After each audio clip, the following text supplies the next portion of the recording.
کہ اتنی بڑی مقدس ذات آپ کے قریہ میں، آپ کے دیار میں تشریف لائی کہ جن کی رگوں میں اللہ کے رسول کا خون مبارک ہے، جو شہزادہ غوث آدم ہیں، جن کی زیارت کے لیے لوگ دور دور سے چل کر بلگرام شریف آتے ہیں کہ مدار شریف پر بھی حاضری ہو جائے گی اور اولاد غوث آدم کی زیارت بھی ہو جائے گی۔ لیکن بڑے کم نصیب ہیں وہ لوگ جو چلے گئے۔ یاد رکھو برکتیں تبھی حاصل ہوتی ہیں جب بزرگ کی آمد ہوتی ہے۔ میں اپنے لیے بڑی سعادت مندی سمجھتا ہوں کہ میں حضور کی موجودگی میں، اتنی بڑی ذات کی موجودگی میں خطاب نہیں کروں گا، بلکہ جو میرا سبق ہے میں اس کو سناؤں گا۔ بڑی بارگاہوں میں بڑی ذات کے سامنے خطاب نہیں کیا جاتا ہے، بلکہ بیٹھ کر کے فیض لیا جاتا ہے۔ تو نوجوان بچے اس طرف سڑک پہ کھڑے ہیں، اگر واقعی وہ بزرگوں سے محبت کرتے ہیں اور احترام کرنا جانتے ہیں تو اندر تشریف لے آئیں، اور اراکین کمیٹی کے لوگ بھی سب آ جائیں۔ تقریر کیا جو میں کہوں اسے سننا ہے، لیکن آپ کو دیدار اولاد غوث آدم ہی کا کرنا ہے، اس لیے کہ ہمارے پاس اپنا کچھ نہیں، سرکاروں ہی کا صدقہ ہے۔ تو میں بہت بہت اہل بستی کو، اہل کمیٹی کو مبارکباد پیش کرتا ہوں کہ آپ نے اتنی بڑی ذات کو بلا کر بہت بڑا کام کیا ہے، کہ حدیث پاک ہے جب ایسی ذات اور ایسی برکتیں آتی، ایسی ذات کے قدم آتے ہیں تو برکتیں بستی تک محدود نہیں رہتی ہیں، بلکہ اس بستی کے قبرستان میں لیٹے ہوئے جو لوگ ہیں آپ کے عزیز و قریب میں ہیں وہ بڑے خوش ہوتے ہیں، اس لیے کہ نبی فرماتے ہیں کہ جب ایسی بستی سے کسی ایسی ذات کا، ایسے عالم بامل کا گزر ہوتا ہے تو اللہ ان کے قدموں کی برکت سے وہاں کے گورستان سے، اس بستی کے قبرستان سے 40 دن کے لیے عذاب کو اٹھا لیتا ہے۔ تو آپ نے کیا ہے، بلکہ حضور کو بلا کر آپ نے جو قبرستان میں لیٹے ہوئے ہیں ان کا بھی فائدہ کیا ہے۔ جمال بھائی کون سے ہیں؟ فون پہ بات بہت ہی، ملاقات نہیں ہوئی ابھی ہیں جمال بھائی نام، کیونکہ تاریخ انہوں نے لی، بات انہی سے ہوئی۔ ایک مولانا بری صاحب مراد آباد میں کہہ رہے تھے لکھیم پور کے لوگ پریشان کرتے ہیں، کہاں اتنی دور چکر میں پڑ گئے۔ لکھیم پور آپ جا رہے ہیں پریا میں دیہات میں، لیکن میں کیونکہ لکھنؤ آیا تھا، ہمارے ساتھ قاریت المصطفیٰ کلیم بھائی انہی کے یہاں ٹھہرا ہوا تھا میں، تو انہوں نے کرم فرمایا اور خصوصی طور پر ہمارے یہان بھائی نے کہ اپنی گاڑی سے ان کو میرے ساتھ بھیجا کہ آپ پریشان ہو جائیں گے کیسے پہنچیں گے، اس لیے گاڑی ہو جائے گا۔ تو قاریت المصطفیٰ صاحب چلا کر آئے، تب بھی 1.5 گھنٹہ ہم پریشان ہو رہے ہیں۔ خیر اللہ تعالی ہم سب کی حاضری کو قبول فرمائے اور حضرت کا سایہ اللہ ہم سب پر دراز فرمائے۔ آیت کریمہ تلاوت کرنے کا شرف حاصل کیا، اس کے برکات و فیوزات حاصل کرنے سے پہلے ہم تمامی حضرات آقا نامدار مدنی تاجدار دونوں عالم کے مالک و مختار، نائب پروردگار، غریبوں کے ہمدسار، بے سہاروں کے سہارا، بیچاروں کے چارہ، رب کے ماہی، سدرہ کے راہی، جناب احمد مجتبیٰ محمد مصطفیٰ صلی اللہ تعالیٰ علیہ وسلم کی بارگاہ بابرکت و بارگاہ والا درشت میں نہایتی ادب و احترام کے ساتھ والہانہ عقیدت، محبت، الفت، چاہت و اشتیاق میں سرشار ہو کر غلامی کا ثبوت دیتے ہوئے چہک کر، مہک کر، لہک کر بابا سے بلند درود پاک پڑھیں۔ اعلیٰ حضرت عظیم البرکت رفیع الدرجت امام عشق و محبت دنیای سنیت کے امام احمد رضا خان علیہ رحمت و رضوان عرض کرتے ہیں یا رسول اللہ، فرش والے تیری شوکت کا علو کیا جانے، خسرواں عرش پہ اڑتا ہے پھریرا تیرا، اور مٹ گئے مٹتے ہیں مٹ جائیں گے یاداں تیرے۔ وہ ساری محبت شورا سے کرتے ہیں، اس لیے گاؤں میں بھی جہالت برقرار ہے، کیونکہ جو وہ پڑھ کر گئے ہیں آپ ایک بھی شعر کا مطلب نہیں بتا سکتے ہیں، بس آپ مست ہو گئے۔ تقریرات بھی سننا چاہیے لیکن تقریر بھی سننا چاہیے، علم میں اضافہ ہوتا ہے، عقیدہ مضبوط ہوتا ہے، زندگی میں نکھار آتا ہے، اور اللہ والوں کی سوانح حیات سن کر ان سے اور زیادہ رغبت اور محبت پیدا ہوتا ہے۔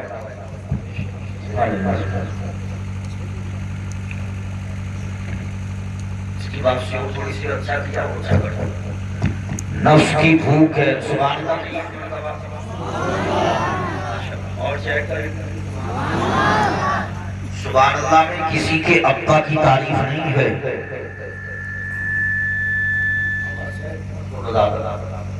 اولاد غوث اعظم سے آپ پوچھیے، شہزاد غوث اعظم سے، حضور سرکار باجی کی دھولا سے آپ پوچھیں گے تو حضور یہی فرمائیں گے کہ سبحان کے معنی پاک، اللہ میں نے اللہ، تو سبحان اللہ کا معنی ہوتا ہے اللہ پاک ہے۔ اور یاد رکھو ہم مسلمان ہیں، ہمارا طریقہ طرز عمل تمدن یہ ہونا چاہیے کہ ہم اپنے گھر سے خانہ خدا میں آئیں، خانہ خدا سے گھر جائیں، یا گھر سے کھیت کھلیان کے لیے جائیں، حضرات چوک کے لیے جائیں، تو ہماری زبانوں پر اللہ کا ذکر ہونا چاہیے، اس لیے کہ حضرات جب بندہ خدا زمین پر بیٹھ کر اللہ کا ذکر کرتا ہے تو برکتیں پاتا ہے، رحمتیں پاتا ہے، ثواب ملتا ہے۔ آپ کہیں گے حضرت ثواب کے علاوہ فائدہ کیا ہوگا؟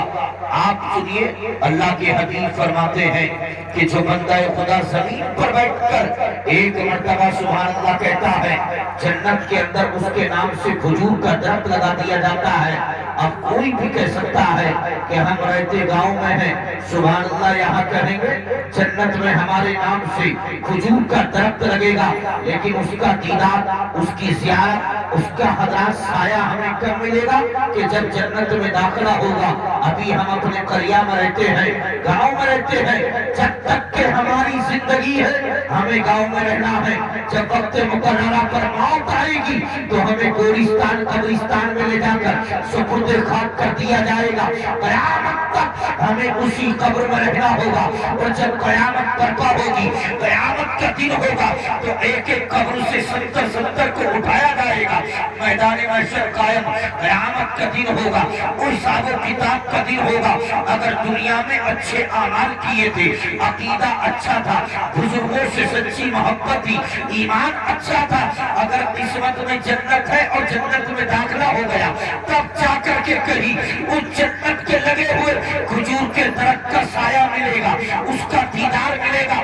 لیکن حضرت ہم کہ یہاں رہے ہیں تو فائدہ کیا ملے گا؟ تو سرکار بتائیں گے نادان، دنیا میں تجھے اس کا فائدہ یہ ملے گا کہ رب کعبہ کی قسم، اگر تو یہاں بیٹھ کر کے اللہ کا ذکر کرے گا، سبحان اللہ کی صدا کو بلند کرے گا، تو اسی کے صدقے میں اللہ تیرے دل کو پاک کر دے گا، اللہ تیری زبان کو پاک کر دے گا۔ اور یاد رکھو کہ جب دل اور زبانیں پاک ہو جائیں گی تو دل اور زبان پاک کرنے کے بعد تم زمین کے کسی بھی خطے پر بیٹھ کر، کسی بھی گوشے پر بیٹھ کر، چاہے مکان ہو، دکان ہو، کھیت کھلیان ہو، زمین کے کسی بھی خطے پر بیٹھ کر دل اور زبان پاک کرنے کے بعد اگر اللہ سے عزت مانگو گے تو عزت ملے گی، شہرت مانگو گے تو شہرت ملے گی، حتیٰ کہ دل اور زبان پاک کرنے کے بعد اگر اس خدا سے جنت مانگو گے تو انشاءاللہ جنت ملے گی۔ نعرہ تکبیر، نعرہ رسالت، علامہ ارشاد صاحب قبلہ، سبحان اللہ کہتے رہنا چاہیے۔ اب کوئی یہ کہہ سکتا ہے کہ نور ہی سے سبحان اللہ کیوں کہتے ہیں؟ تو آپ نے دیکھا ہوگا جہاں جہاں مزارات ہیں، وہاں بیٹا چھپ جا، تو کتنے بنے ہوئے ہیں؟ معلومات پر یہ بتایا گیا کہ سرکار صابر پاک رضی اللہ تبارک و تعالیٰ جب لے کر کے بیٹھتے تھے رات کی تنہائی میں اپنے ایک خلیفہ اور مرید حافظ شمس الدین کو، تو دنیا کی باتیں نہیں کیا کرتے تھے بلکہ اللہ اللہ کی ضربیں لگاتے، اور اس کی آواز خانقاہ سے باہر نکل کر پل کے پار پرانی کڑیر شریف میں جاتی. حضرات جب بتایا گیا سرکار جب اللہ کی ضربیں آپ لگاتے ہیں خانقاہ سے یہاں سے آباد پل پار پرانی کڑیر میں جاتی ہے تو اس کی وجہ کیا ہے؟ تو یہی بتایا بزرگوں نے کہ جب بندہ زمین پر بیٹھ کر کے جتنی بلند آواز سے اللہ کا ذکر کرتا ہے جہاں تک وہ آواز جائے گی قیامت کے دن ہر چیز اس کے حق میں گواہ دی. تو اس لیے محبت کے ساتھ یہ جو طاقت ہے آپ کی یہ گھٹے گی نہیں، حضور کے صدقے میں بڑھے گی انشاءاللہ. تو آپ تھوڑا طاقت کو فرض کیجیے اور محبت سے بولیے سبحان اللہ. تو چلے گئے ہم کو جانے دیجیے لیکن الحمدللہ آپ خوش نصیب ہیں کہ آپ الحمدللہ بیٹھے ہیں اور بیٹھ کر کے تقریر نہیں بلکہ جو میں کہہ رہا ہوں اس کو سن تو رہے ہیں. لیکن سب سے بڑی خوش نصیبی یہ ہے کہ آپ سرکار کے مقدس چہرے کی زیارت کر رہے ہیں. الحمدللہ میری بھی خوش نصیبی ہے کہ مجھے بھی جلسے کی برکت سے شہزادہ غوث اعظم کے مقدس نورانی چہرے کی زیارت ہوئی. اور ایمانداری سے بتاؤ کہ جب پلگرام شریف سے آنے والے شہزادہ غوث اعظم کے پر نور چہرے کی نورانیت کا عالم ہے تو ان کے جد کریم غوث اعظم کے مبارک مقدس چہرے کی نورانیت کا عالم کیا ہے؟ یہ تو شہزادے ہیں، اولاد ہیں. جب ان کے جمال کا عالم ہے تو ان کے نانا کے جمال کا عالم ہے. بہت بڑا کام کیا ہے آپ نے، بلایا کریں ہر سال. حضرات میں کہہ رہا ہوں آپ بولیں گے تو گھٹے گا نہیں. حضور کے قدموں کو چوم کر کے قیامت کے دن تو 50,000 سال کا دن ہوگا. سورج سوا نینے پر زمین تانبے کی ہوگی. ہر بندے کو اللہ کی عدالت میں پیش کیا جائے گا اور اللہ اپنے بندے سے 3 سوال کرے گا. ان 3 سوالوں میں اللہ اپنے بندے سے ایک سوال یہ بھی کرے گا اے میرے بندے میں نے دنیا میں تجھ کو پیدا کیا، تیرے جسم میں نے طاقت کو رکھا، بتا تو دی ہوئی طاقت کو دنیا میں کہاں جو نوجوان یہ سمجھتے ہیں آپ تھوڑا ماحول بنائیں گے تو انشاءاللہ سرکار کے صدقے میں اپنے رنگ میں آؤں گا تو بولوں گا. لیکن آپ تھوڑا سا طاقت کو لگائیں. یہ بندے سے کون سوال کرے گا قیامت کے دن؟ اللہ خود سوال کرے گا. اچھا بتائیے ہمیں پیدا کس نے کیا؟ ساتھ بولیے نا. ہمارے جسم میں طاقت کو کس نے رکھا؟ اللہ نے. بولیے اللہ نے. قیامت کے دن اللہ پوچھے گا میرے بندے میں نے تجھے دنیا میں پیدا کیا، تیرے جسم میں نے طاقت کو رکھا، بتا تو نے میری دی ہوئی طاقت کو دنیا میں کہاں خرچ کیا؟ اب وہ نوجوان غور کریں کہ جنہوں نے اللہ کی دی ہوئی طاقت کو غلط چیزوں پر خرچ کیا ہوگا اللہ نہ کرے تو وہ قیامت میں اللہ کی بارگاہ میں کیا جواب دیں گے؟ لیکن رب کعبہ کی قسم وہ بندے بھی ہوں گے جو عرض کریں گے مولا دنیا میں تو نے پیدا کیا، ہمارے جسم میں تو نے طاقت کو رکھا تو تیری دی ہوئی طاقت کو سے ہم نے نہ کسی غریب کو ستایا، نہ کسی غریب پر ظلم کیا، نہ کسی غریب پر ہم نے پٹائی کی، نہ کسی کی زمین کو ہڑپا. مولا تیری دی ہوئی طاقت سے ہم نے نہ کسی غریب کا دل دکھایا.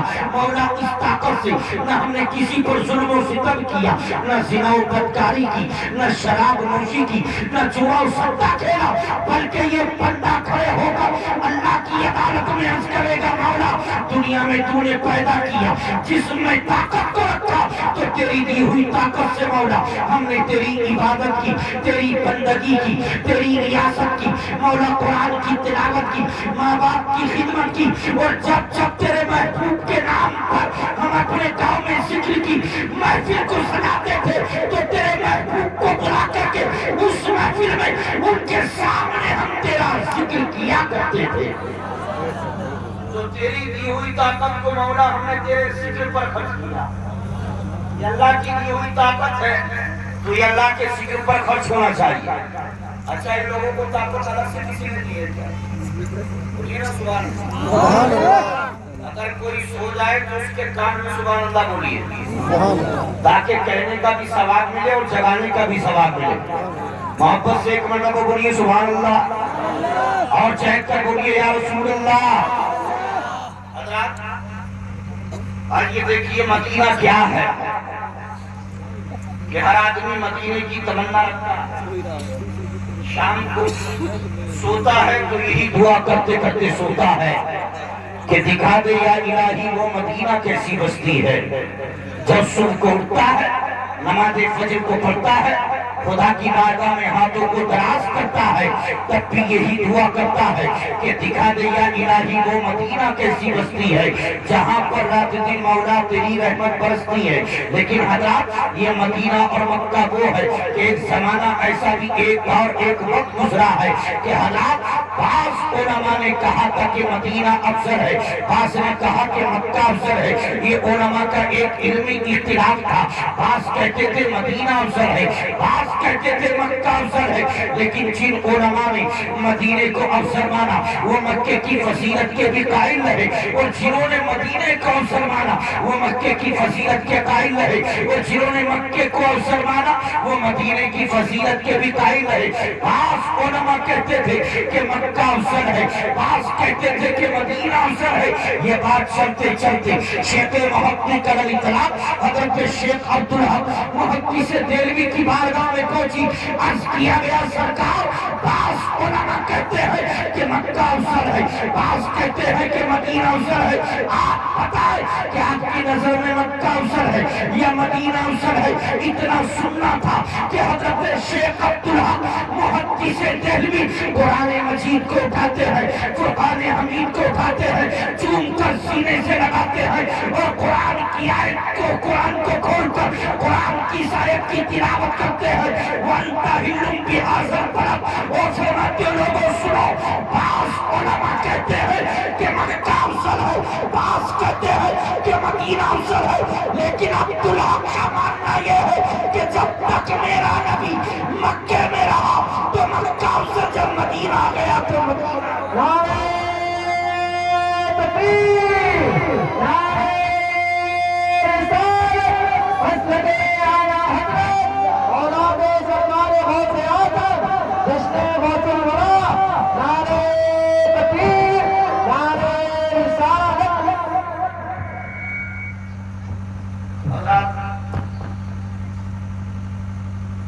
ہم اور آپ خوش نصیب ہیں کہ الحمدللہ ہم مدینے سے، مدینے والے سے اور مدینے والے کی اولاد سے محبت رکھتے ہیں۔ اعلیٰ حضرت نے انہی کے لیے تو کہا یا رسول اللہ تیری نسل پاک میں ہے بچہ بچہ نور، وہ ہے تیرا سب گھرانہ چلو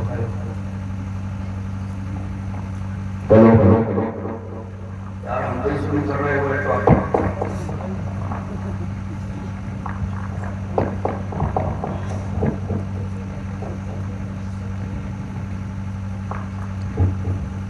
مرتبہ کہیں سبحان اللہ،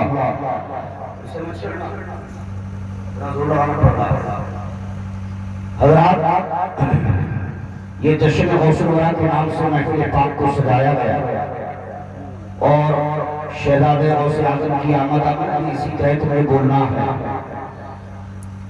آپ بھی شہزادے ہیں اور کلیہ شریف میں جو آرام کر رہے ہیں حضرت مخدوم علاؤالدین علی احمد صابر، اگر سلسلے کے اعتبار سے دیکھا جائے بہت بارے ہیں، الحمدللہ ان کا فیض ہے کہ جو کتاب شائع ہوئی حقیقت گلزار صاحب اسی کے تحت لوگ بولتے ہیں، ہم بھی بولتے ہیں۔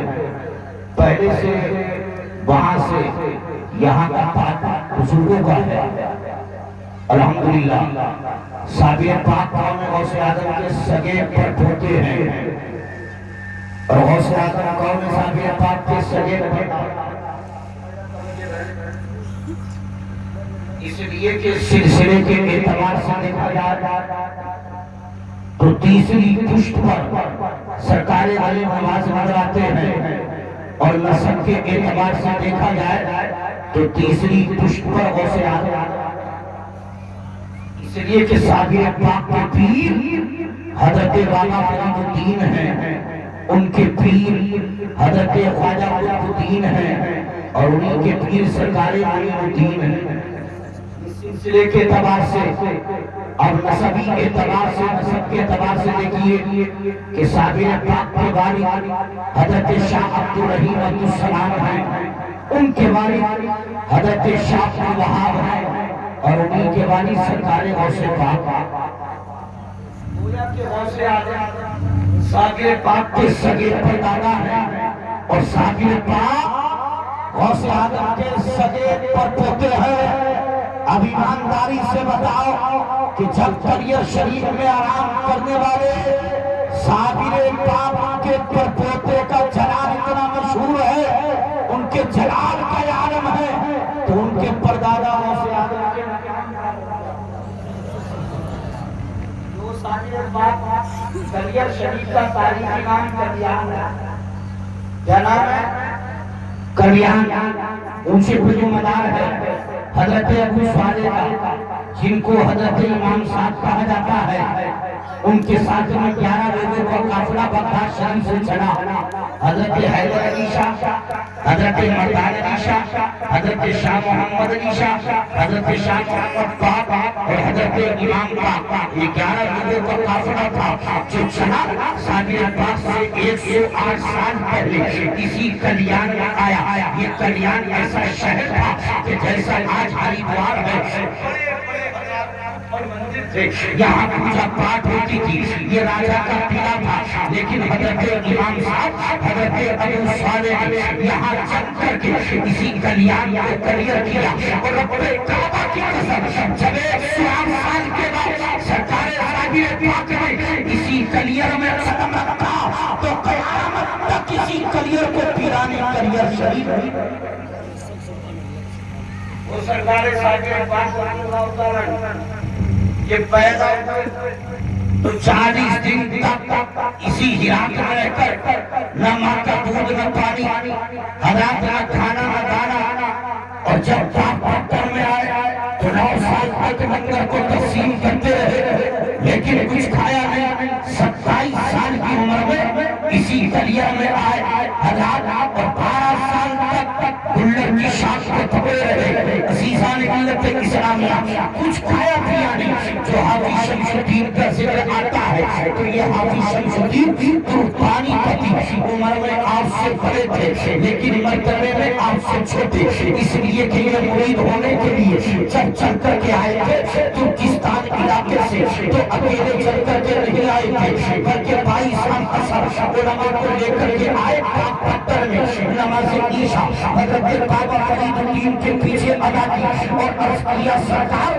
ہم نے آپ کی ولایت کی شہرت، آپ کی ولایت کا چرچا ہم نے اپنے علاقے ترکستان میں سنا ہے، اس لیے چل کر کے آئے ہیں کہ آپ ہمیں مرید کر لیں۔ تو حضرت بابا فرید الدین نے فرمایا کہ صبح نماز فجر کے بعد اعلان کیا جائے گا کہ کس کو مرید کیا جائے گا کس کو نہیں کیا جائے گا۔ جب صبح نماز فجر پڑھنے کے بعد سب بیٹھے تو بابا فرید الدین نے 22 کو مرید کیا اور حافظ شمس الدین کی طرف دیکھ کر فرمایا کہ تمہارا حصہ میرے پاس نہیں ہے۔ عرض کیا سرکار میں سب کو لے کر کے آیا ہوں تو میرا حصہ کس کے پاس ہے؟ فرمایا تمہارا حصہ میرے بھانجے علاؤالدین علی احمد ثابت کے پاس ہے کہ جس نے 9 سال سے الٹے ہاتھ سے گلر کی شاخ کو پکڑ رکھا ہے، شہادت کی انگلی قلب کی طرف ہے، نگاہ آسمان پر لگی ہے، آسمان سے نگاہ ہٹتی ہے، اگر درخت پر جاتی ہے تو درخت جل کر خاکستر ہو جاتا ہے، زمین پر جاتی ہے تو آپ کے شعلے نکلتے ہیں۔ تمہارا حصہ اسی علاؤالدین علی احمد ثابت کے پاس ہے۔ رب کعبہ کی قسم حافظ شمس الدین نے کہا تھا سرکار وہ علاؤالدین ثابت کتنے وقت سے کھڑے ہیں؟ کہا 9 سال 6 مہینے 3 دن کھڑے ہو چکے ہیں۔ تو حافظ شمس الدین نے عرض کیا سرکار کیا ان کو بھوک نہیں لگتی ہے، پیاس نہیں لگتی ہے؟ تو بابا فرید فرماتے ہیں شمس الدین سنو، وہ علاؤالدین ثابت وہ ہے کہ دنیا کی نہ اسے بھوک بٹھا سکی، نہ پیاس بٹھا سکی، نہ گرمی بٹھا سکی، نہ سردی بٹھا سکی، نہ برسات بٹھا سکی، نہ تھکاوٹ بٹھا سکی، نہ نیند بٹھا سکی۔ 9 سال 6 مہینے 3 دن سے کھڑا ہے۔ تو حافظ شمس الدین کہتے ہیں کہ سرکار اگر علاؤالدین ثابت کو بٹھا دیا جائے گا تو اس کا انعام کیا دیا جائے گا؟ بابا فرید فرماتے ہیں رب کعبہ کی قسم جو میرے ثابت کو بٹھا دے گا اس کو صابر کی نظر کر دو. تو یہ چلے جب چلے وہ اب اکیلے نہیں چلے، بھائی سے نے کہا ہم بھی ساتھ چلے گئے. جب آئے تو بابا فرید نے فرمایا تھا پاؤڈر